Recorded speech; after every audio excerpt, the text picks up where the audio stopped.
Hello, movie lovers, and welcome to the show. So today I actually have my good friend Jason from It's Not That Bad podcast. Jason, welcome back to the show. I know last month we ended up doing Demolition Man, and now here we are doing Desperado. How are you doing? I am doing really good, and it's taking everything out of me to not reach off camera because obviously you can't see it because it's off camera. But just over there, outside of my camera view, is my guitar arsenal, Oh, and nice. over in my guitar arsenal is a classical acoustic electric nylon string guitar. And since rewatching this film, I'm just like, yeah, yeah, I should pick that up again. That's sexy right there. That's a sexy guitar right there. I'm just gonna say that. Right? But yeah, I actually, because of Desperado, I decided to pick up guitar lessons and everything as a kid. I'm not surprised. There are a lot of movies out there that are going to inspire. I mean, I really hope no one, wanted to learn the drums after Whiplash, but this is one of those films. It's like this and Crossroads where it's like, yeah, I would really want to I'd want to pick up a guitar. Definitely, because don't get me wrong, I love Boy Meets World where you actually see Corey and Sean, they have their guitars and they're trying to pick up chicks and stuff. And so I'm like, okay, so all I got to do is just act like I have a guitar. But with this one, it's like I want to learn how to play guitar because of how Tony Banderas is teaching the little kid how to play guitar, you know? Well, the fact that he actually did all of the on-camera guitar work. I don't. It wasn't him in the recording, but the fact that he did all the on-camera guitar work, clearly he actually spent some time and studied what it took to actually play one of those guitars. And a lot of actors do that as well. If you take a look at the most recent Flatliners remake, Nina Dobrev actually sat down with a cellist, like a proper cellist, and learned how to play guitar. Or sorry, Oh, not wow. guitar, but learned how to play cello. That's interesting. Yeah.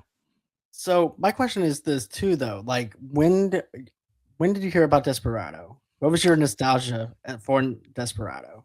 It's funny. I had only actually seen Desperado kind of in passing once.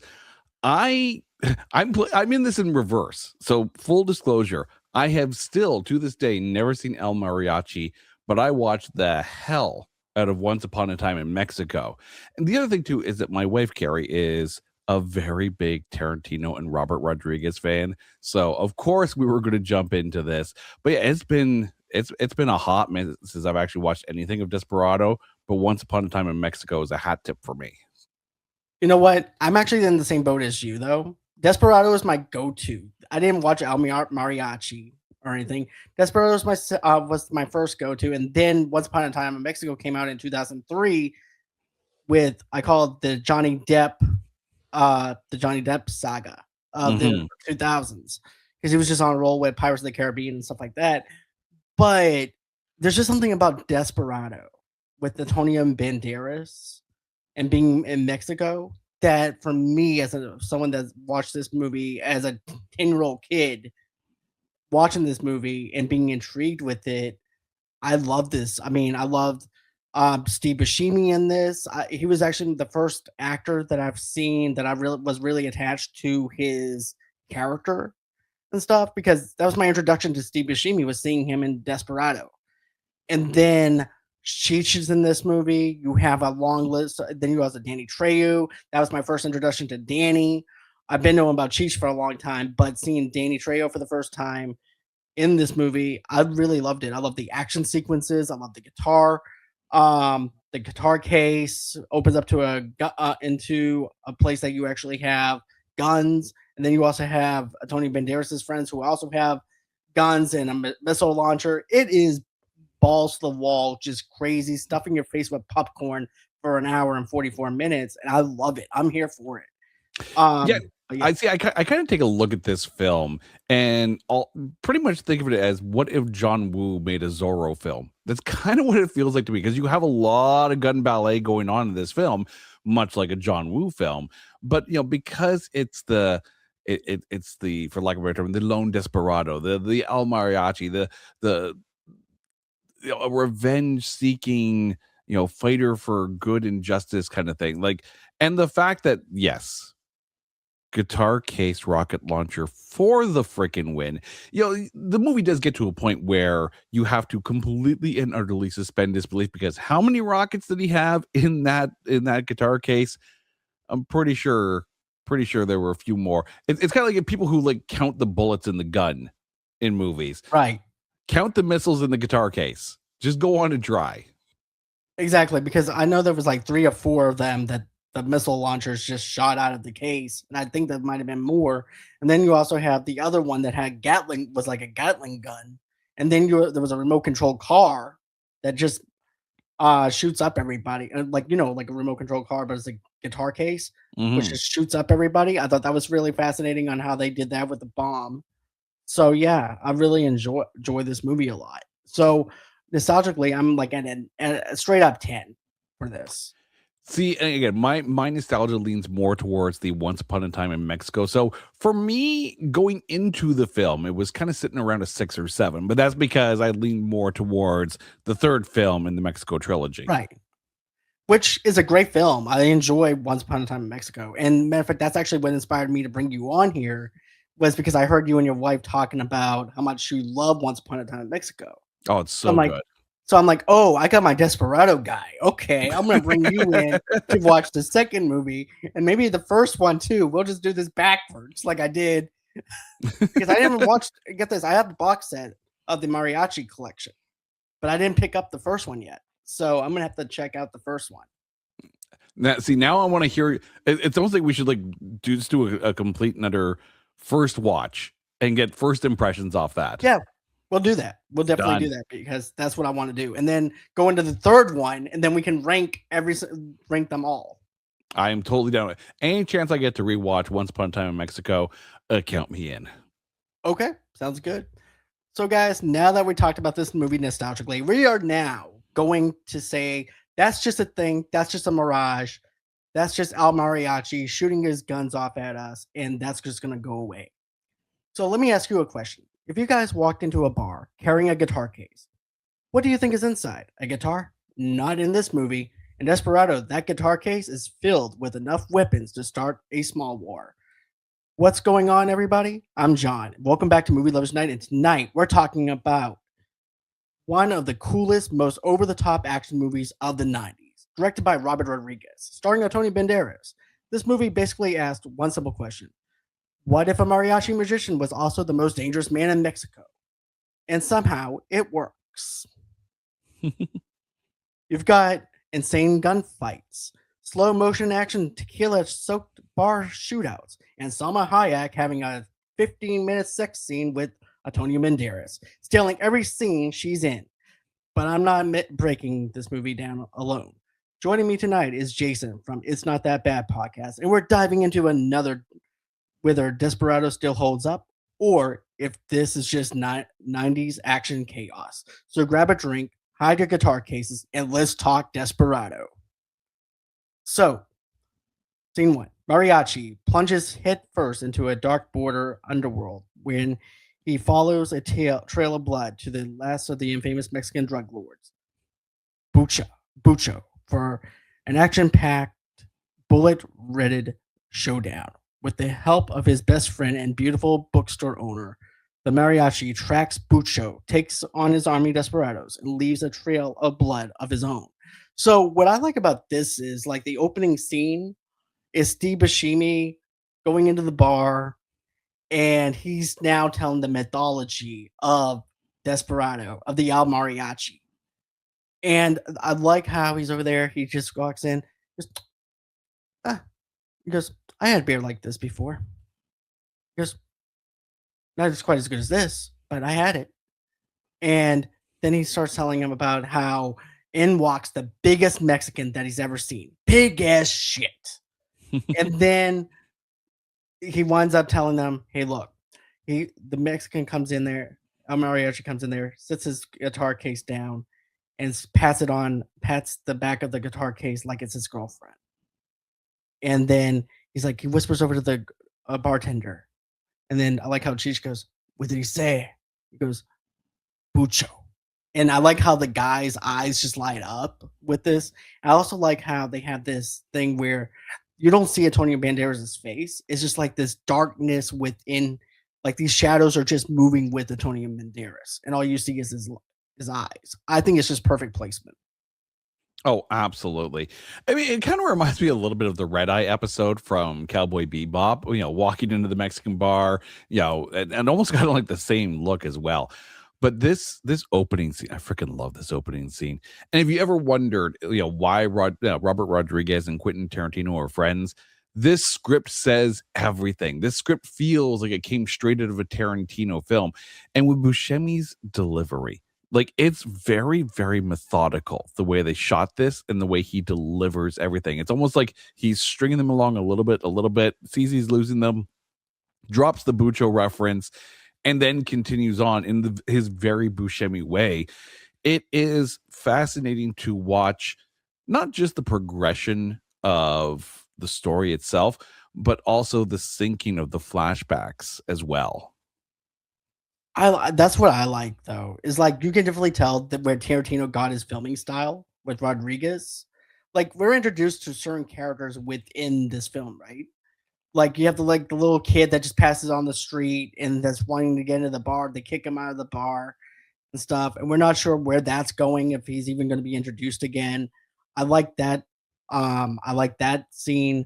But you're right though. This actually feels like a Tarantino film with Rodriguez. It just so much layers to actually peel back everything and say, hey, look, this is just as much as a Tarantino film than a Rodriguez film. But Tarantino is actually in this film as a cameo appearance, which I Mhm. thought was pretty neat. Yeah, and that's the nice thing too. Like, you do see the a band apart friendship definitely into this movie. But I love when you have, a character in a scene basically telling the story of an entirely different scene, and almost feels like a flashback. They did this really well in Ant-Man, of course, as well as Simon Pegg also in Shaun of the Dead, as he's explaining the plan of how they all going to end up at the Winchester, right? So Right. being able to narrate that and cut back and forth, it really, and as an opening scene, it drags you right in. It takes hold of you in a very stylish way, and you're captivated with Buscemi's delivery, but you're also captivated with the stylish way that it's shot as well. I agree. It's very stylistic. It's very atmospheric with the way everything is shot. And you know, once we get into that whole entire sequence that I was talking about, then it goes into the title. It goes into Antonio Banderas singing up on the bar. And I'm actually wondering, like, is this a dream sequence? Is it not a dream sequence? Is this a flashback? And I'm like just giddy at this, at the fact that you have this Al Mariachi and his friends singing, and they get up on the bar. Tony Banderas does, because he sees this other woman being assaulted. He winds up hitting this one dude with his guitar, and then he just wipes the blood off the guitar, and then goes back to singing again, like it was nothing. I cringed at this scene. I I was cringed so wondering hard. because you're a musician. I am a musician, and any musician knows that you do not hit anything with your headstock at all. That is the most precious part of your guitar, but it's also one of the more, breakable parts of your guitar. So if you're whacking someone in the head that hard with your headstock, you're not playing that guitar for the rest of the night. That's No, if it's still in one piece. So yeah, I died a little inside watching that scene, because I mean, I bumped my headstock during a live show, and every time I do, I start listening like, did I just knock myself out of tune? I really hope I didn't knock myself out of tune, because I'm going to have to wait till the end of the song to see if I'm still in tune. I guarantee you that guitar was knocked way out of tune after that hit. But yeah, I like the fact that they don't spill it as a dream sequence until the very end. Like, it's stylishly done. It establishes not just El Mariachi, but also the two friends that we get to see a little bit later. But it maintains that vibe as well. I agree. And then we also, like you said, we don't know that it's a dream sequence up until, Steve Buscemi's like, look, you got to stop what you're doing, or you're not, this is not going to bring back your girlfriend. He goes, Mhm. "Well, I had a dream about her last night." I'm like, "Oh, okay, so that explains the dream sequence of the very introduction to this." And I never even picked up on it now up until I started doing the review for it. I've seen this movie several thousand times. I never realized it up until now. And it just goes to show you how much the rewatchability is for this movie as well. And I like um how it also goes into the whole fact of how giving us that story of Bucho killing his girlfriend. Mhm. And it's just good. It's all basically after he shoots her and everything, it goes to white after he gets done shooting L's hand. So I just thought that was an interesting take about okay, now we're actually glued into the El Mariachi story itself. Mhm. Yeah, so, like, this opening scene with Buscemi telling the story, we're setting up the menace, like, the almost Kaiser Sose-ness of El Mariachi, right? And then you get this flashback sequence, which you have to think it is a flashback sequence because this is how he got his hand shot, of El Mariachi, and basically the impetus, the beginning, the embryonic point of his blood feud against Bucho and why he would track him down. So, we set up, the presence, and we set up the motive in 2 consecutive scenes slapped around the title card in a really well done way. I really do. I like it. We didn't get movies like this that's like a cold open and then we get into the regular movie. Another movie that we reviewed was The Departed, and it did that. Did it in the same way. But this is actually a perfect movie to actually transition from, the introduction of Steve Buscemi's character. Now we're being introduced to El Mariachi to make us care about him. And yes, I understand some people might have some gripes because of the fact I want to care about the woman he's avenging. Mhm. At the same time, though, I feel like you don't really need it because of the fact that, that anger is there to punish those who actually killed his girlfriend. Yeah, we got enough backstory so that anyone who's never seen El Mariachi is not going to feel lost after about 10 minutes of this film. You know exactly what you need to do, but it doesn't feel like an unnecessary exposition dump. It stylishly sets up everything that you need to know about this character, motive and dangerousness, and you don't need to go too far into who his wife is and how he felt. Eh, Bojo had his wife killed. That's all you need to know. That is plenty Exactly. of reason, and he is dangerous enough in order to be able to get that revenge. Exactly. And I feel like if it was shot today, we would get a 20-minute scene of us being invested into their relationship when we can just go ahead and jump into this movie and watch it for what it is. And I feel like this movie moves very quickly, eh, Mhm. all except at once we get to Busho's house. It kind of slows down a little bit. Once we get into that climax of the film, it kind of slows down just a tiny bit because now we are actually in the climax of the film, but we'll get to that in a few minutes.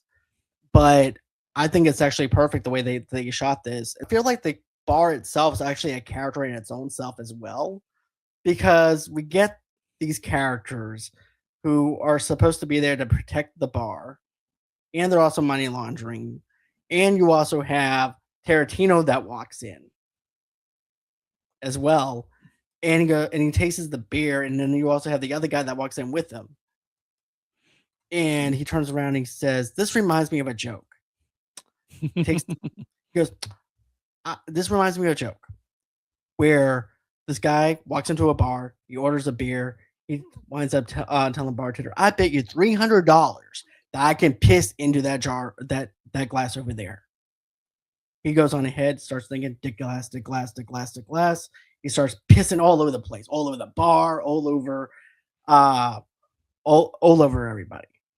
And the bartender's just laughing his ass off. He goes, and then he goes, "Okay, okay." He moves over to the back and he gets the money.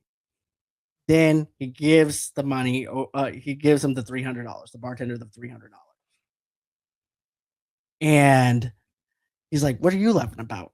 He goes, "You're just." He goes, "Well, I just won $300." "No, I bet those guys over there 500 that I would piss on you, piss on everything but the glass."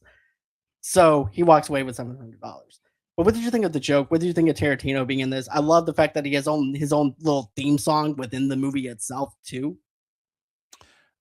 I love the Tarantino's in this because of course he and Robert Rodriguez are good friends. They work together for long enough. I mean, you look at From Dusk Till Dawn, you look at Four Rooms. I mean, A Band Apart is basically those two and everybody else. His delivery reminds me a lot of Jimmy's coffee scene in Pulp Fiction. The delivery of his whole diatribe on why he buys the coffee, because if his wife buys the coffee, it's going to suck, and he wants good coffee. Tarantino, unfortunately, in this film is also the whitest guy in Mexico. Yes. It's there. But I mean, if you're watching a Robert Rodriguez film, Tarantino pops up, and if you're a fan of either of them, you're going to be smiling. Like it's kind of like if Jason Mewes directed a film and Kevin Smith pops up. Exactly. That's a good analogy because Kevin's gonna put all his friends in it, but you also know Rodriguez is actually gonna do the same thing for Tarantino.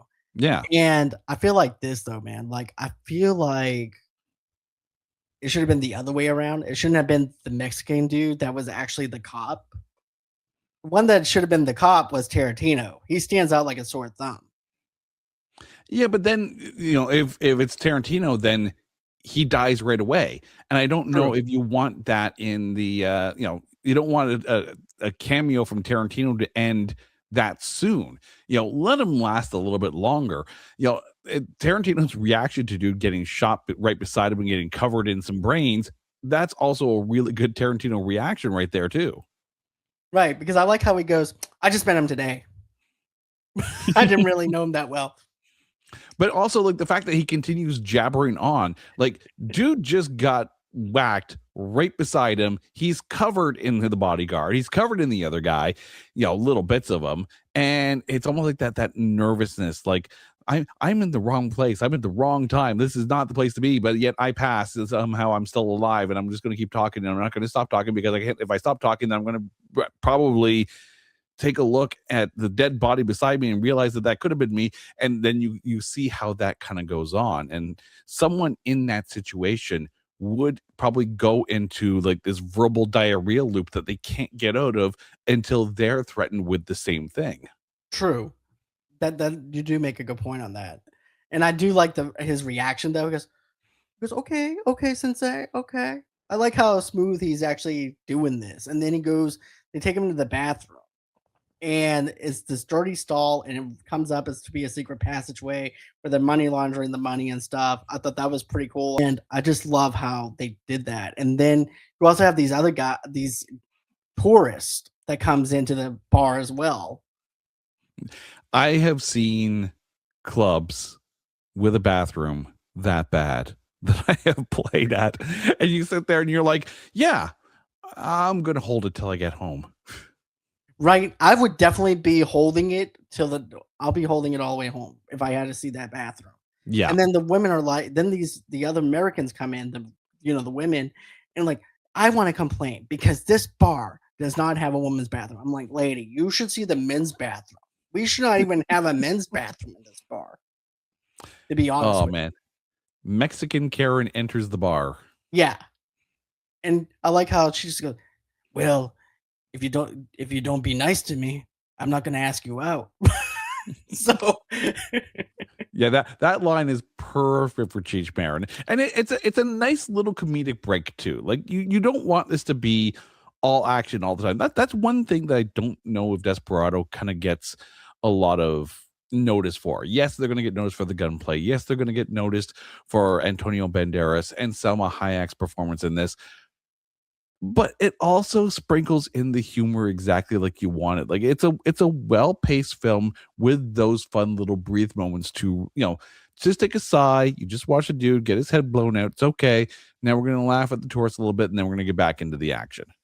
which is perfect. I like the little bit of a subtleness of it kind of makes it real, right? It doesn't make us feel like this is all money laundering scheming and stuff like that. It makes it almost look like if I was a tourist, I would go to a bar if I had to use the bathroom. Mm-hmm. You know what I mean? I do So wonder because the Cowboy Bebop animated series came out in 1998. So I do wonder if this film inspired the Red Eye episode of Cowboy Bebop. that would be interesting if it did. I would love to know if it inspired Cowboy Bebop on that. Yeah. episode. But then we have Al Mariachi. He arrives in town and befriends a young boy. Later at the bar, he recognizes by the Patreons of all of whom work for Bucho and is forced to shoot them in self defense. In the process, he saves a beautiful woman before passing out. He later wakes up in a bookstore to find his wounds being tended by the woman who reveals herself as Carolina. And what I like about this is he goes into the bar, everybody's all tensed up now. You have Tarantino in the back. Everything is working in a process here, right? Where you have the back room is busy. Now the front end is now busy because now Al walks into the bar and everybody's eyeing him because of the guitar case, because of what Bashimi mentioned. And he goes, I like how she goes, so what's in the guitar case? A guitar case, guitar. And I see. And the guys open it up. It's a guitar. And then after that, the guitar actually opens up and you see the guns that's inside the guitar case. Is it me? This is where we start to fall into, for lack of a better term, stormtrooper syndrome. Because Bucho's men can't hit a damn thing with bullets. No, they can't. And also, too, can I just mention that these are the most stupidest henchmen that he has working for them? It's almost like the idiot plot, right? The movie continues because everyone in the film is an idiot, right? Exactly. All Bucho needs is one guy who can, get a little further into the arm movement before he pulls the trigger, and this film is over in 20 minutes. Right. The only one that I could say that actually had a fighting chance was the kid that they had at the tryouts that broke his leg. Oh, no. What we needed was Zamira to actually do something. This is the female henchman that's right beside Bucho, and also Right. happens to be stuffing him on the side as well. Right. She needed to do something besides sit there with a gun. Because Yeah. she didn't really do anything. That's the problem too. And this reminds, oh my God, this reminds me of some bad movies. So I don't know if you have ever watched Samurai Cop. I've heard of it. Okay, save yourself. But there's a redheaded henchwoman, and she barely says a damn word, but yet she's supposed to be all terrifyingly badass. But also, have you seen the 1989 Punisher film starring Dolph Yes. Lundgren? Okay, so this is basically Tanaka's daughter. Oh, wow. Okay. The blonde that never says a damn thing, but at least Tanaka's daughter is a little more vicious and can hold her own in a fight. I can definitely see that. And I wish that they would have gave her more to do because I would actually like to see her go to toe with Antonio Banderas. But Yeah. instead, we get these henchmen, and I do love the action sequence in this though. I like how Antonio Banderas is like, okay, it's me. Not yet. And then all of a sudden the guns just pop out and he starts shooting everybody. He spins one guy around and the bullets start hitting the other henchman. Then he winds up. I like the other gunplay though too, where they both run out of guns, run out of ammo, right? Mm-hmm. And they're both trying to figure out a way to kill each other, and they're just getting that much pissed off at each other because they can't find a gun that has ammunition in it. Yeah, this scene is paced so well because it's not just consistent like bang bang gunplay. There's a little bit of humor in this, and it makes it's almost like if Jackie Chan were to to script at least or choreograph some kind of kung fu gunplay kind of film, because Jackie Chan would do that. There would be these moments that are kind of lighthearted in the fight sequence itself, but it still makes sense in the fight sequence. Exactly. And just how L just goes on ahead, kicks the guy up in the air, and then shoots him as he's going up in the air. I love that part. And then of course you got Tarantino now, who's looking at the camera as well, with all the guys shooting, but you don't see L anywhere. So it still has that mythology of, is there really an El Mariachi killing people or not?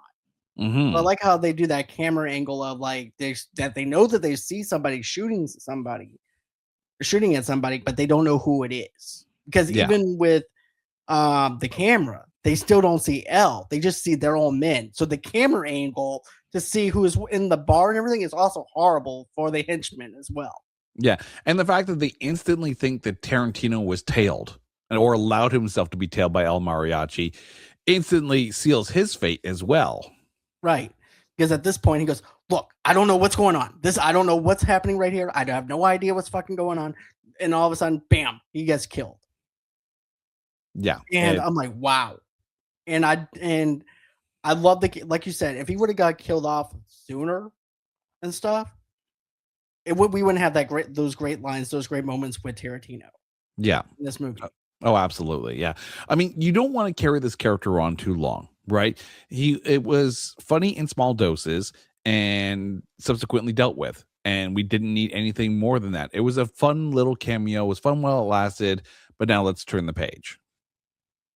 Exactly. And then we finally get the other henchmen following Al out of the bar.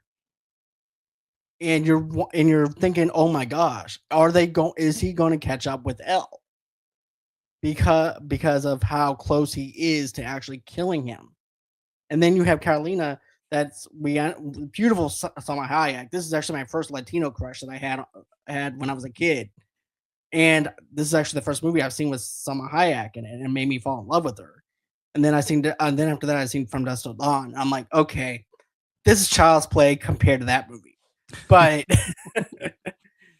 but still, then he winds up taking his gun, puts Carolina down, and shoots him. And I just love it. I just love this scene. It's just high intensity. It's tension built up. I think that it works really well. Yeah, the fact that they allow him to be able to recognize that someone's behind him because of Carolina's reaction, it makes more sense because of that.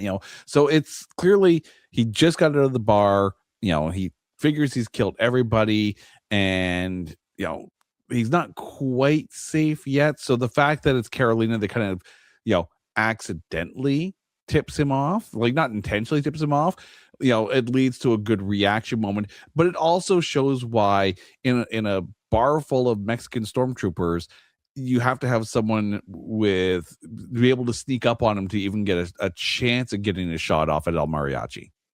Exactly. And it just shows you how good he is as a shooter, as someone that's paying attention to detail and how he's able to take someone down. And then you also have, Danny Trejo's character coming into town. But is he sent to kill Bucho, or is he sent to kill El Mariachi? Because and with all crime bosses, there's always a bigger boss somewhere, because that's who Bucho was talking to and saying that he could do it. So clearly, this bigger boss has sent in Trejo in order to be able to clean up the mess that Bucho has kind of left there, because Bucho apparently can't flush the toilet like a big boy. Danny Trejo, has there ever been a nicer guy consistently cast in badass roles? I agree. Like, you got Machete, and then you also have him in Bubble Boy. You have him in Michael Myers, like in the new Halloween Rob Zombie movie as well. But yeah, let's not forget the opening scene of Anaconda. Oh yeah, I forgot all about that, to be honest with you. But yeah, Danny is just this good guy, and then he just plays these badass roles, and he's a guy who winds up for hire to take. You know what though? I think I'm going to go into an agreement with you. I think he is there to take down the El Mariachi. Bucho did hire him. Yeah, because he's clearly following the blood trail that El Mariachi is leaving behind him, and eventually catching up to the chaos that he is causing. And of course, every baddie kind of has to have their own way of fighting, right? So with Trejo, it's the knives, right? Everything has to be a knife fight kind of thing. I mean, it's a little kind of cliche. It's almost like a video game, right? Okay, well, you now hit like this level boss, and he fights with knives, so you need to be able to duck and hit X and O at the same time with L1 in order to be able to duck all the knives before you move on to the next boss level, or basically pull the knives out of your own body, right? Oh my god! Or just hit the IDDQD, cheat code from Doom and just go full God mode. There you go. Just rip that shit out and throw it at Danny Trejo. That's all, and then kill him. Also, how old is Doom, and why did I still remember that code? Well, that's just like me. I still remember the Wolfenstein 3D code that they had with the Gatling gun and stuff. I still have that. Hold down MLK or something like that. But yeah, I can actually tell you. Well, I would actually probably know that once I get off the air. But I still remember that code, and I don't know why that's imprinted in my brain still. Yeah, it's the same people who remember the Contra was like was it up, up, down, down, left, right, right, A B A B. Exactly. But then you see the fact that now he's passed out. Al is passed out. Then Bucho's men kill Treyu, and then because remember he's at war with the Colombians too. And that's the thing too. When Bucho's men see Trejo, they haven't seen El Mariachi at this point. They don't know what he looks like. El Mariachi is just this, he is this Kaiser Sose. He's this boogeyman that Buscemi has been spreading stories around. So they bump into Trejo, who's clearly a badass and clearly armed and to the teeth and ready to fight. Of course, they go after him. This reminds me a little bit of Spawn. You know what? It does kind of remind you of Spawn a little bit. Yeah, because when the guy sends in like the cyborg guy into the alleys to try to find Spawn, and the Spawn kind of sends him back, kind of thing. It's like, yeah, no, it's a little bit like that, not entirely like that, but you can see how like there's this early level bad guy kind of thing that gets sent in to do the damage. Yeah, I can definitely see that, to be honest with you. And then, they finally take the body over to Bucho. And now also too, Danny Trejo put up a damn good fight. He's over there attacking the bulletproof limousine that he had. Remember? Yeah. And he's over there, he gets up on top of the limousine and just starts chunking knives at them and killing them one by one. And they have actually brought guns to a knife fight, and you mean to tell me that they couldn't take this one Mexican that has all these knives?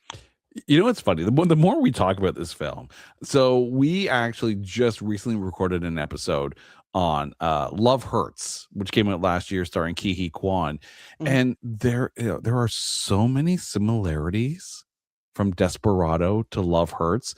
You've got Mustafa Ishkar, I can't remember his last name off the top of my head, as the Raven, who was actually Jet Black in the Cowboy Bebop Netflix series. And he's the bad guy that gets sent in to deal with Ke Kwan's character, and he happens to be a knife guy. And it's like, oh, come on, guys. If you like Desperado, you'll probably like Love Hurts, but you're going to see a lot of similarities. I'm going to have to check that one out. I haven't seen that one. Mm-hmm. So, but it just cracks me up because now all of a sudden they finally kill him. They bring him over to Bucho. Bucho calls up a guy. He said, okay, what does he look like? He goes, okay, I got that. Brown and tan. That pretty much narrows it. What else is he? He's got a tattoo of a woman. They rip open his vest. There it is, the tattoo of a woman. Okay, what else? Okay, he's got throwing knives. Okay, he's also got money to call whoever it is that hired him. Boom, there it is. He goes, okay, we got him. Thank you. I love the way a one-sided phone conversation can be just pure comedy. And again, Desperado does this well, right? You have this big fight scene, and then let's sprinkle a little comedy. Let's get that breath in there. This scene is hilarious. This might be one of the funniest scenes in the whole film. It's like a little kid playing pretend. It's like, okay, what does he look like? Okay, yeah, good job. You got the guy. Okay, thank you. And he hangs up. But I really love it. I'm eating this up. I'm cracking up still at the scenes that I just still love. And then, not to mention, like, they don't even know Bucho's number in his own limousine. Bucho don't even know his own cell phone number. Again, find out that a solid comedic moment for like this film is funnier than most people will give it credit for. Really, because it's like, okay, what's the number for my limo? I don't know. It's like talking to your kids, right? It's like, hey, what's the number for I don't know. You have what do you mean you don't know? You're the one who ended up ordering me the limousine with the bulletproof specialty and everything else. You mean to tell me you don't know what my cell phone number is? Again, I get Yeah. reminded of other films along the way. This is almost like El Guapo in Three Amigos going, "Would you say I have a plethora of sweater?" Oh my gosh, I haven't seen that Three Amigos in a long time, to be honest. But it's just so the writing for this is good. I for them to add in some dark humor with this with Bucho, and I just want to humanize him for a minute. He's not such a bad guy in a Yeah, way. He built a bookstore for somebody. He actually has a bar. He's got employees working. So he's not as that bad. He just killed somebody's girlfriend. That's all. yeah. It just happens to kill, spoiler alert, happens to kill his brother's Girlfriend. girlfriend, Right. right? But also that bookstore. Okay. Obviously, this podcast is also on YouTube, right? So people can see that I have a plethora of book behind me, and you are only seeing one or two shelves of that book collection. It expands down the wall. So to see that bookstore, I'm just like, yep, I need that. I need to live in that room. Even that cash register, it looks Oh good yeah. too. I like the old fashioned cash registers like that. But then kills the American and wounds El Mariachi before being shot by Bujo's men, who suspect him of being Colombian double agent. They soon realize, however, that he had actually been sent to Bujo's superiors to kill El Mariachi that night. El Mariachi returns to Carolina, who tends his wounds and has sex with him. Like a lot of it. Yeah, my wife goes, "Really?" I'm like, "It's for plot." I mean, 2.02, like, you do a little bit of research as you're watching these films kind of thing. And to hear how gracious Robert Rodriguez and Antonio Banderas were, because, this was a hard scene for Selma Hayek to film because it was her first nude scene in a film. So clearly, this is on Wikipedia, it's on the IMDb. Like, she's freaking out a little bit during this scene. So, but she was saying like no one pressured her. Everyone took their time. They had no problems going into overtime to shooting the scene to make her feel comfortable. I love hearing stories about too. that because, for someone's first nude scene, that's got to be really intimidating. It really is because you have a whole room full of people, including your own cast member that you have, Antonio Banderas, Mm-hmm. and you have someone holding a boom handle over you, Yeah. and a bunch of men standing over you while you're doing this. And it's so intimidating to the fact is, can I actually do this or not? Yeah. Or am I going to be able to focus on what I have to do? Or am I going to notice people watching me do this? Yeah. This love scene was way more tastefully done than Tommy Wiseau's in the room.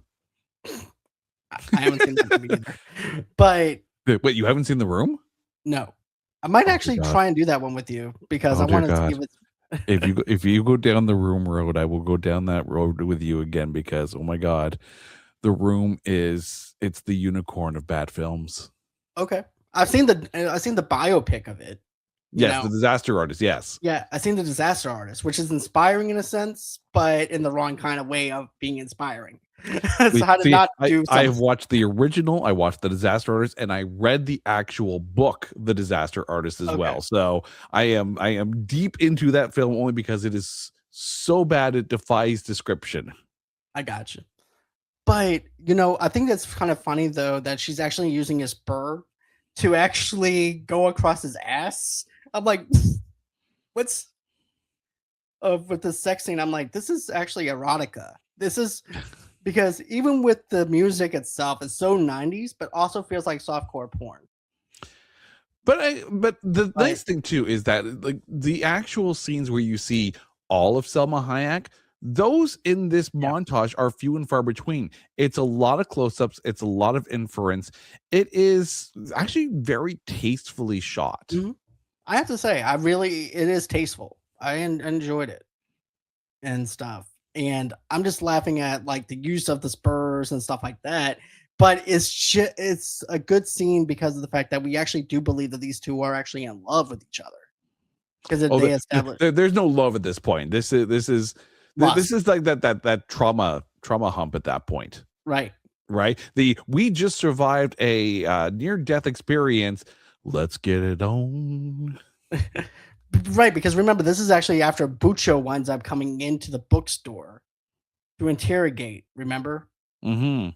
and I love whenever she hurries up, pushes him off of the table while she's trying to do the incisions, and Bucho comes in and she tries to think of a way to actually make some noise whenever Elle falls off the off the counter. He goes, "Oh, this stupid bit thing," and it's the cash register that she knocks over. That's heavy as shit. Mm-hmm. Like, tell me though, because the last time I was on the show, we were talking about Demolition Man. Tell me before this scene, like as he's starting to play the guitar again, and she's snugging right in. It almost feels like you need Sandra Bullock going. Studies have shown that people who experience a near traumatic experience have heightened senses of arousal. It's like, Most definitely. I think that's scientifically proven, Sandra. I right? think it is. Oh man. But I do like the fact that when we see Bucho, he's over there talking to Sama Hayek, Carlina, and then you have L over there loading up his guns, and I like how it's this tense moment of him trying to be quiet, Mm-hmm. knowing that he can't be quiet while he's doing it, and hoping that Bucho doesn't wind up noticing the fact that there's something going on. Yeah. Someone like Bucho is going to recognize the sound of a gun being loaded. So the fact that he's doing this as slowly and methodically and quietly as possible, it builds all the tension that you need to build. Uh, This is a lower budget film. It didn't have a big budget. Anyone who's read Rebel Without a Crew knows that these are kind of on shoestring budgets. So you lean into good dialogue and well-paced scenes in order to be able to maximize your screen time. And this scene sells a lot of tension in a small amount of effort. Most definitely, and it's so good. And like you mentioned, though, this movie had like a $7 million budget, and they barely had anything to really work with. If you think about it, Yeah. Like, and the fact that they were able to do as much as they did just goes to show you how they use their budget wisely. And then you get that once they're done making love, once we see that, and then she's over there singing, and she's on top of him with the guitar, and then you see the goons coming up the staircase, and then he winds up seeing where the goons are actually going towards. mm-hmm. And at this point, we realize that Bucho told them to burn down the bookstore and also to kill Carolina and him. But I do like how he winds up hurrying up, throwing her off of him, and then they go on ahead and they start running down the stairs, and then they find out that there's a fire downstairs after they get done shooting the people upstairs. And then I like how she winds up getting a shot off the sawed-off shotgun. Yeah. And Clearly, yeah, Carolina can take care of herself, even though she's running around in the Harley Quinn color match of high heels. thank you. I'm glad I wasn't the Down. only. Thank you. I'm glad I'm not the only one that thought of Harley Quinn when she put on those shoes. I'm like, that's Harley Quinn. This woman's a strong, independent woman with heels. Also, continues the cliche of women running in heels. Yes. Hat tip to Bryce Dallas Howard from Jurassic World. Right. But I think that Salma did a better job because she was able to kill somebody and try to jump off the building with high heels on, even though she took off her heels. See, I don't know. Bryce Dallas Howard outran a T-Rex in heels. So, touche. I could see it. While holding a flare, luring the T-Rex behind her. I'm gonna give points to Bryce Dallas Howard on this one. You know what? I'm gonna have to give a props to the redhead with that because it is hard to actually do a flare, have high heels on, and get chased by a T-Rex. All Salma did was have high heels and had a sawed-off shotgun. Yeah, you're right. There's more of a challenge. Yep, exactly. And remember, both Bryce Dallas Howard and Robert Rodriguez directed episodes of The Mandalorian. That's right. I remember that. But still, I love the scene where now she gets off the building, jumps off the building. Elle winds up jumping backwards off the building, and my wife turns around. And she goes, "This is where it falls apart for me." I'm like, "Really? This is where it falls apart?" I'm like, "Why?" I was like, "Because it's not realistic." I said, "I don't care about realistic. Just give me my movie that I paid for, and this is everything that I want. Let me stuff popcorn in my face, turn my brain off for an hour and 44 minutes, and let me enjoy some gunplay." And Yeah. that's what I got. But she's not wrong. This Right. is the point where Desperado really does go from, um, low budget revenge flick to straight up Superman popcorn flick. Like he can't be hurt because he's not Exactly. mariachi. But all Yeah. those other times he was able to get hurt, right? With the knives, gun wounds, and stuff like that. That was okay. But him jumping off a building, that's a different story. And I But heard every that, time he gets wounded, though, it's because he's caught off guard. yeah. And that should have been a time when he was caught off guard because he's not looking at the building that he's jumping off of. Yeah. But he's also throws his guitar case off the roof. He also throws he also winds up throwing himself off the roof, and then he winds up landing on the building, on top of the building. Yeah, this movie has an extreme amount of violence against guitars in it, and I'm not here for that at all. You know what though? As I was watching this, I'm like, I feel bad for Jason right now. I'm like, I'm wondering if he's noticing if maybe Antonio Banderas might not be playing the guitar, or if he's lip syncing, or if there's any harm to guitars, because I know he's probably rioting right now in Canada. Right.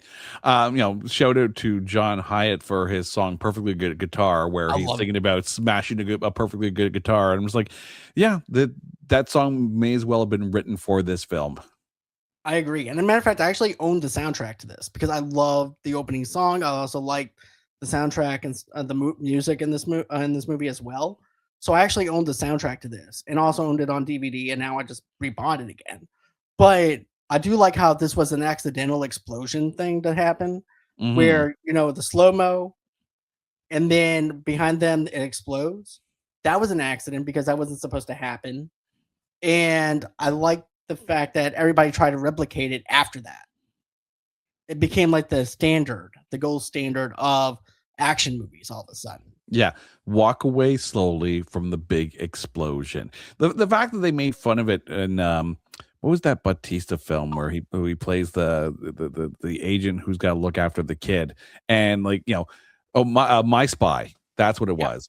And he's like teaching her how to properly walk away from an explosion in slow-mo. Yeah, that's actually a good example of it. I do. So now we have the next day. Bucho men's ambush the couple and blows up the bookstore. We talked about that. But the two escape through the rooftop. From there, Almarachi aims one of his guns at Bucho down on the ground, but suddenly hesitates and puts the gun away and seeing his face. Now, this is the part that I don't get, okay? I understand that's your brother, but you're there to kill him because he killed your girlfriend. At this point, we're like an hour and 9 minutes probably into the movie. I'm like, that's to me, if you wind up killing him at this point, I understand it's kind of like the coward's way of actually ending a movie. But if you have gunplay and action sequences with those men on the ground, you could actually end this movie. Yeah. I mean, here's the thing. I can't remember if they actually explained this or not in the film, but clearly he recognizes his brother, which is why he didn't shoot. Did he not know that his brother was Bucho? I mean, I get, and we kind of learn when you get to that end showdown at Bucho's ranch, that El Mariachi was the disappointing brother, the one who wanted to be a mariachi, who didn't want to get into the family business. How did he not know Bucho was his brother? Exactly, because I'm wondering, like, okay, maybe Bucho might be the gang leader name and not his actual name. So what But if let's there's say only that his name is one. Roger, and they didn't want to be called Roger anymore because it's just a basic name. So it's like, you know what? I want to be called Bucho now. It's funny you mentioned Roger because the name of the character, the Raven, in Love Hurts is Roger. So it kind of makes sense. But I mean, the thing is, it's a small town, right? How many crime lords could be called Bucho in this small town? He's got to know it's his brother. Now, Right. I can understand if it gets to the point where he's got him dead to rights, he could end the movie right there. But there's this thing inside him, and I don't know if he wants to look Bucho dead in the eye so he can know why that was El Mariachi who was hunting him down, or if it's just one of those things where like Asimov's three laws of robotics just kicked in and he can't hurt it, can't hurt his brother for some reason. All of a sudden, he's now became like RoboCop, right? Right? Or he became Simon Phoenix. It's like, oh, I cannot harm you because you're my brother and I've been implanted. That's my brother. Why You know, doesn't Carolina take the gun and finish the job? She's a good shot, apparently. I agree. She should have went on ahead and finished the job on it. It's like, okay, well, I'll do the job you can't do since that's your brother. I have no correlation with him, no connection to this guy Bucho, other than the fact that he helped me with my bookstore, and I've Yeah. been fronting money and help and stuff. So I'll go on ahead. I'll do that. Yeah. I mean, But clearly she doesn't like, Bucho's advances to begin with because that was kind of creepy. So I'm sure she wouldn't mind putting a bullet in him. right, because that just shows you how much control he has over the city, though. Too, it's like I am in power. I'll go on ahead and make out with this woman. But this also lends into the idea that if you kill Bucho, you create a power vacuum. Now, Bucho has clearly invested money into the town in making sure that everyone, that he owns everyone. What happens if Bucho is gone? Who fills the power vacuum at that point? Obviously, that's not the problem at hand here, but it could lead into why others wouldn't want to kill Bucho. Right. And that's just the control that he has over everybody. I wish they would Exactly. actually lean more into that, and I wish that there was more of the business side of what Bucho was doing, show us a larger than life thing. Because don't get me wrong, we see a little bit of it in the bar, but we Mhm. don't ever see any more of it. We don't see cocaine. We see the cocaine thing with with the little boy. Whenever you see Elle hanging out and everything, and teaching him how to play the guitar, and we see him. Smashed Oh, every another guitar. yeah, he goes, "Yeah, all my dad does. He just sits down, watches TV all day, and that's But it." But El Mariachi smashed another guitar. You have a burning bookstore and multiple hurt guitars in this. Like, this movie hurt me to my soul in ways I wasn't ready for. I'm sorry, Jason. I'll try to do a better job at for the bookstores Kill as and many commercial. henchmen as you want, but save the guitars and save the books, for God's Right, sake. exactly. But, and then we wind up finding out later on at the hotel that Al Mariachi tells Carolina she can leave the village and use the money she had stashed to start a new life, but she tells him that the money was hidden in the books that were burned down. It then calls his friends Kappa and Quino, who meet up with him and go to a deserted part of town for a showdown with Pucho's men. The three mariachis manage to wipe out the thugs, though Kappa and Quino are killed in the battle. However, El Mariachi discovers that the little boy from earlier who has been shot. And I'm going to say this: I think his friends accidentally killed the little boy in the crossfire with the Gatling gun. Yeah, because I mean, there were way too many bullets fired from Campa and Quino than there were from Bucho's guards. Because again, stormtrooper syndrome. We know that the Bucho's guards can't hit a damn thing. Exactly. And it just goes to show you how good of a shot that, you know, that the heroes of this film actually are, even though they have bad aim with this because they killed a little kid on accident. I just wonder how many people like took their acoustic guitar cases and whipped them up on their shoulder after this movie came out. It's like, look at me! I'm going to hit you with the rocket launcher. You know what? I'm surprised there was no merch for Desperado, where action figures, or like toy, the guitar cases. Because don't forget, this is the '90s before they put band on stuff. Yeah.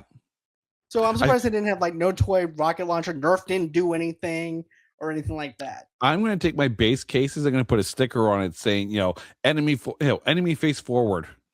That would be great. Right. But then you find out that Carolina can't go anywhere because the money that was stashed was actually in the books. And so, and then I like also too this back and forth before that though, where it's like, well, this is not going to bring your girlfriend back or anything like that. What's done is done. But then he's like, well, they killed Bashimi, which is actually the character's name. I looked up IMDb. His name is Bashimi. Yeah, because the character was written for him. Yeah, right. So he gets so basically now he's taking revenge on the fact that they killed his friend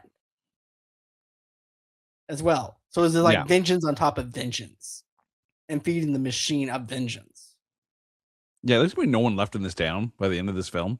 No, this town is obliterated because of L and his crew for revenge. But I do like the whole, I know we talked about it earlier, Jason, where we both liked the Gatling guns. We both liked the guitar case, the remote control guitar case with the bomb, with the bomb where it slides underneath the car. And then also the missile launcher winds up hitting the limousine as well. I like it. I really love the scene. Then we get into this other thing where Elle winds up taking the little boy to the ER. And I feel like if they killed Bucho, they could have connected these scenes together, where the boy accidentally gets killed. Then we find out, oh wait, the boy is going to be fine.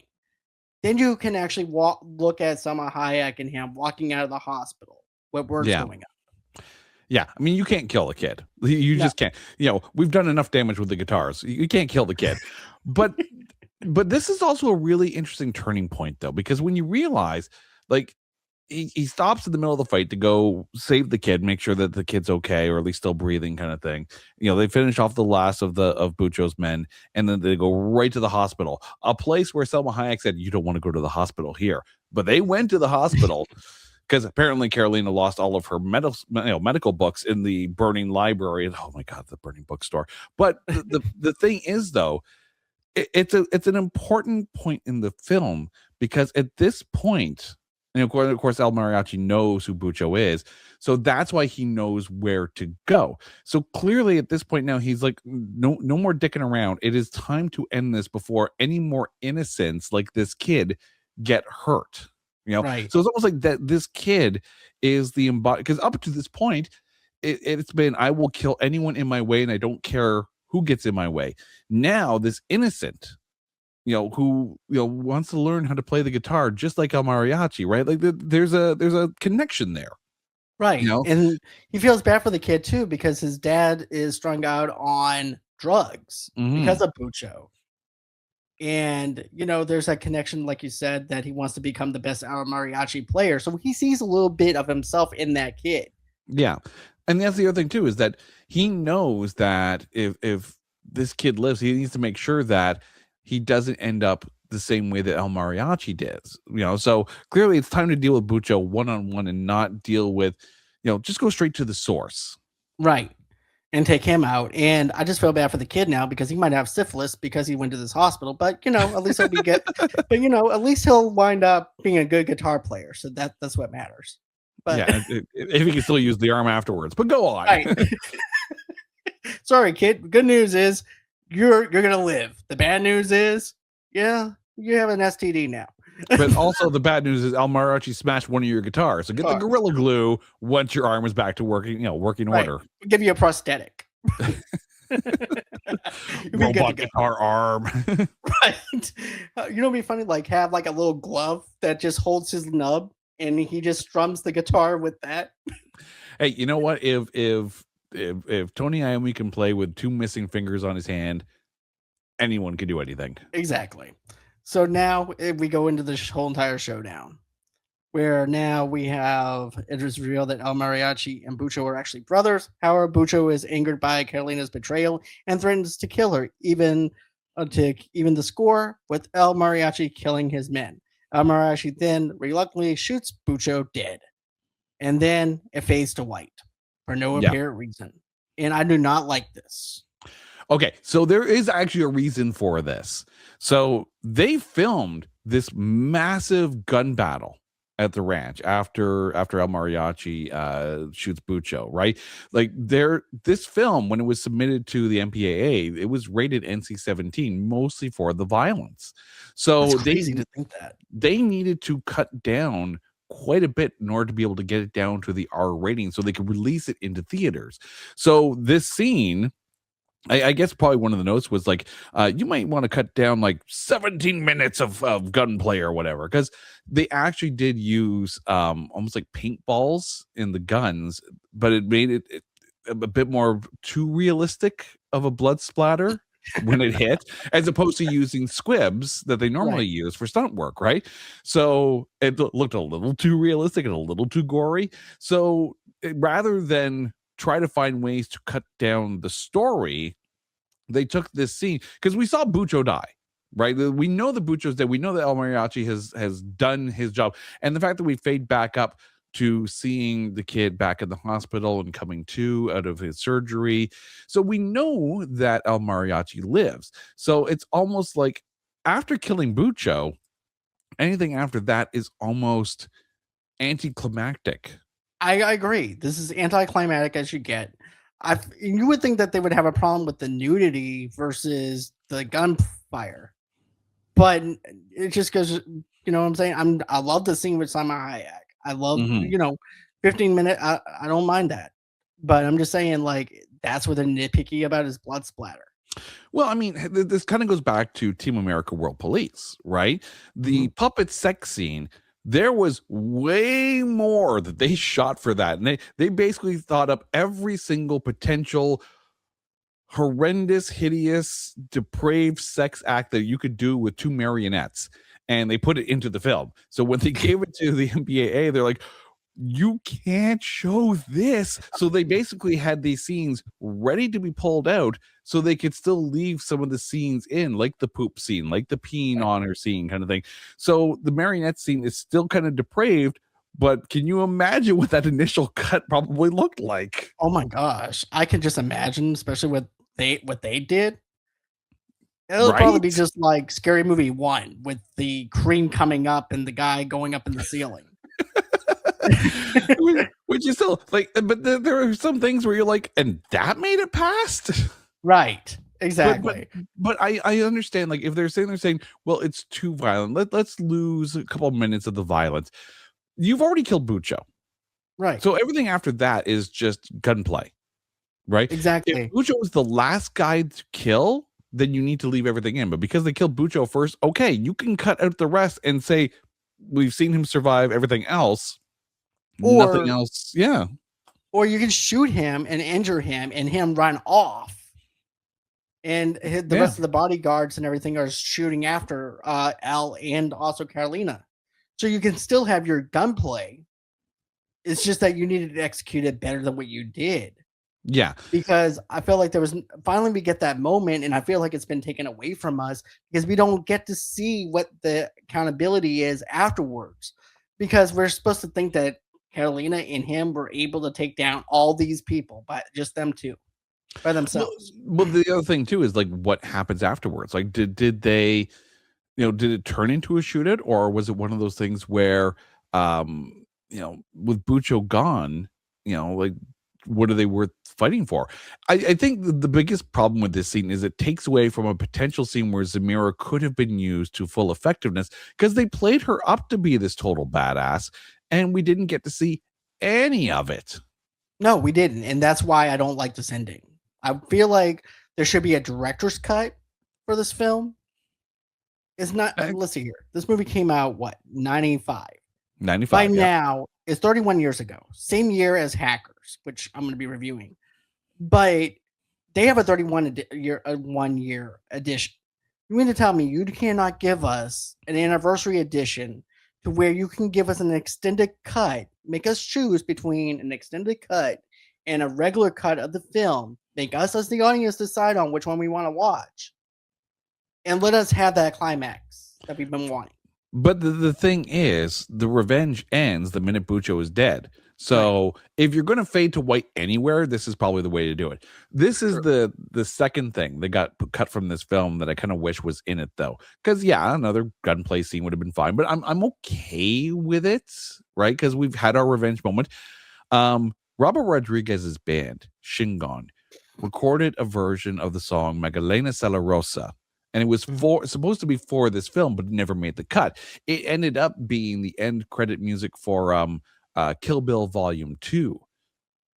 And if you've Oh ever wow. heard this version of Magdalena Rosa, it is the superior version to everything. Avenged Sevenfold even did a cover of this song. That's right. I did listen to that. I Yeah. listened to that The version. Shingon version is far superior, and that is not taking anything away from Avenged Sevenfold. I'm sure they would even tip their hats to Robert Rodriguez and Shingon, because Robert Rodriguez is a fan-freaking-tastic guitarist. There's a performance at the Kill Bill launch party. Tarantino's there, and Uma Thurman's there, and Shingon is playing. You can find that video on YouTube. It is fantastic. I highly recommend seeing this performed. I'm gonna have to check that out because I like Robert Rodriguez, but I didn't know he plays guitar like that. So, oh yeah, okay, I'm in. You sold me big time.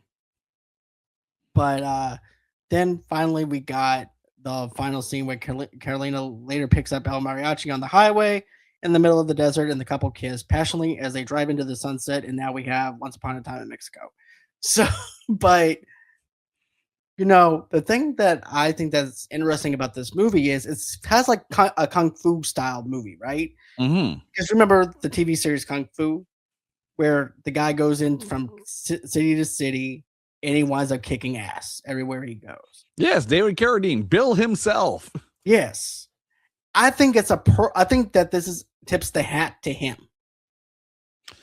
I mean, wouldn't be surprised, right? Like it has that, that lone gunman kind of feel to it. I love the fact that when Salma Hayek picks him up, it's like, I want you to thank me right now, because that was kind of the impetus to them having the very tastefully shot sex scene, right? Yeah. Like, this is his way of thanking her, kind of thing. So I kind of like that. Again, it brings the humor back a little bit, and this film is, I think I enjoy the script more than the gunplay in this, because it's a smart, fun script. It is a fun, smart script. I think, like you said, I think the script is better than the movie when you're looking at it. Mm-hmm. But when you actually see it as a whole with the climax and stuff like that, it falls apart. And I also feel like once we get over to Bucho's place, it kind of slows it down a little bit. A little bit. I mean, obviously, this is supposed to be the emotional moment, right? Where we discover that Bucho is El Mariachi's brother. Like, this is supposed to be the big reveal, and we have a quick out on this, right? Like, okay, so he didn't kill his brother, but now he's going to kill his brother, and boom, fade to white. Like, I understand that there are times when you just have to end the movie, right? Stephen King's The Stand kind of felt that way, right? If you've ever read the book of Stephen King's I The have Stand, the book. I just haven't yeah, read. I just haven't had a chance to read it. I have a bunch of Stephen King books. yeah, that book is not just a novel; it's a Lethal Weapon. It is that big of a book, especially if you have the hardcover. But I mean, like, it got to the point where it's like, how the hell are we going to end this? I don't know. Hand of God comes down and touches off a bomb in Las Vegas. That's how you end it. Really? At this point, you've gotten to the point. My brother is dead. I mean, El Mariachi doesn't want a power play, though. He doesn't want to fill the power vacuum. So the question becomes, and then I don't mind a film that ends in speculation, right? It leads for a, this is kind of like Conversation. This is why we do what we do, because it gives us a chance to actually speculate and use our imaginations on what we think that might happen. yeah. And I mean, this is great for dinner and a movie, right? You bring a date to see Desperado, and then you take her out for dinner afterwards. And it's like, so what do you think happened? Right. Exactly. And I like stuff like that where you can actually be interacting with your date after a dinner and just talk about a film. I think this is what that movie does. It allows you to have conversation as well. But for me, I'm married. I didn't take my wife out, so I'm just sitting next to her. But with that being said, I'm gonna have to give this, even though I enjoy these scenes, I enjoy the movie. I'm stuffing my face with popcorn and it does slow down a little bit. The anticlimactic thing knocks it down for me a little bit. So I'm going at least with an 8.5. See, I would come up to an 8.5 because I was reminded how much I enjoyed the script and the fun moments in this film. But before we even get to the end of this episode, John, I'm gonna have to ask you, right? They fade to white. What do you think happened? I'm thinking that somehow or another he got that cock gun that he had and shot everybody with his cock gun. He just kind of like That was one of the scenes that got cut. right. They Oh wow, I didn't even know that. I was just playing. Apparently there was a scene where he was supposed to have it on kind of thing, and it accidentally goes off while he's around Carolina. So that scene got cut, and then the cock gun then came out. I think it was in Planet Terror. Well, also too, it came out again over at Dusk Till Dawn. Yes, because So I guess if you're gonna make that prop, you might as well use it properly. Right, exactly. With care for your boys. See, here's my opinion on this. Here's my theory on this: is that El Mariachi shoots Bucho, right, and then we fade to white, right? But what we don't see is everyone pulls their guns, and it becomes, for lack of a better analogy, a Mexican standoff. Everyone's got the guns pointed at each other, kind of thing. My theory on this is that no one else dies. There's no big gun battle. Zamira comes in and fills the power vacuum left by Bucho. Okay, so she takes over his business. Yeah. Okay, because I'm glad you said that because I'm like, well, guys, it's been nice knowing you. Bucho's dead. I think I could go out for a couple of beers now. Oh wait, never mind. But think about this, right? El Mariachi is Bucho's brother, so logically he should be the one taking over the family business, right? Because you have to think that it's probably their father who is the guy on the other end of the phone that sent Danny Trejo in to clean up the mess, right? So now El Mariachi, the brother, has returned, but he doesn't want anything to do with the business. So this is where someone like Zamira, she just steps in as a henchman, is like, you know what? I'm going to take it over now. Yeah, because you have to think Zamira is probably the one who would walk right up to El Mariachi with a gun, because they built her up to be so badass and so terrifying in her own kind of way. And if El Mariachi just walks, says, I don't want this. I don't want this. I walked away from this life and I'm going to walk away from this again. And Zamira probably just let him leave because she realized at that moment, the business was hers. Right. And I could just see her going, look, if you come back here again, I will kill you and Carolina.